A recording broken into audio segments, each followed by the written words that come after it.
let's cure my book hangover together. Last night, I finished Onyx Storm before going to bed. Huge mistake. It was an exhausting reading experience. I do not recommend it to anyone. I have this beautiful rainy Sunday to myself, and all I wanted to do was sit down, have a nice beverage, read some books. But my brain right now is like, I think we should maybe take a break. Taking a break is sometimes the right answer. I think for me personally right now, if I don't get back on the horse, I'm not gonna get on it again for quite a while. So we're gonna attempt to fix this today. I am still reading my arc of The Situationship by E.M. Wilson. I'm not sure if it's exactly what I need right now, but it's on the table as one of the things that might get me out of this today. Also, I'm wondering about two other things. A very hard pivot on genres. Maybe I could read a nonfiction. I have one on my bookshelf about like the origin of bookstores in the United States. I feel like that could be a fun one to get me back in. I'm also thinking about just picking up a different fantasy series to see if that will scratch the itch that Onyx Storm failed to scratch. I personally am not a person who likes to make decisions when they are hungry or when they are under-caffeinated, so let's make a coffee before I pick a path.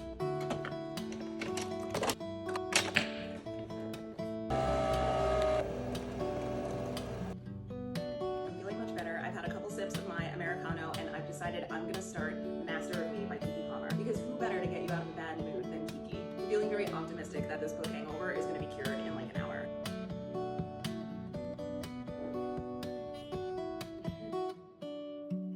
I'm eternally thankful and grateful for Kiki Palmer because my book hangover is already cured. About 16% of the way through, we're recounting her Broadway experience doing Cinderella and just kind of going through the ins and outs of the industry. So far, very interesting, very engaging, love it. I also am really glad I made the choice to just like completely switch from fiction to nonfiction. To me, there's something that appeals to my brain about starting the day with nonfiction before jumping into whatever romance or thriller or fantasy book that I'm reading. Now that I've had my coffee, my breakfast, and some time with Kiki, I do feel ready to jump back into The Situationship. So I'm gonna sit here and read that for a little bit, and I'll check in with you guys later today.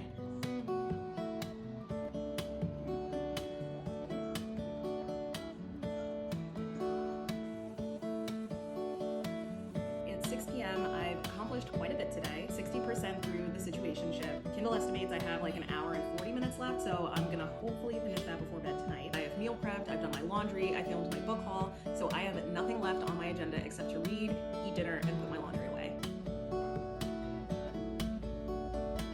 A little bit before 9 p.m., which means I'm up past my bedtime. I am 79% of the way through The Situationship. Don't think I'm gonna finish before I go to bed tonight, but I will definitely finish either before or after work tomorrow. Thankfully, the book hangover did not ruin my reading day. I think the hard pivot to nonfiction in the morning and then spending the day in like a low cognitive demand sort of story really helped. It feels like February really got away from me and I want to stay on top of my reading goals. So this week, I think I'm gonna dedicate myself to doing 5 a.m. reading sprints. So come back and see what I read this week. Good night.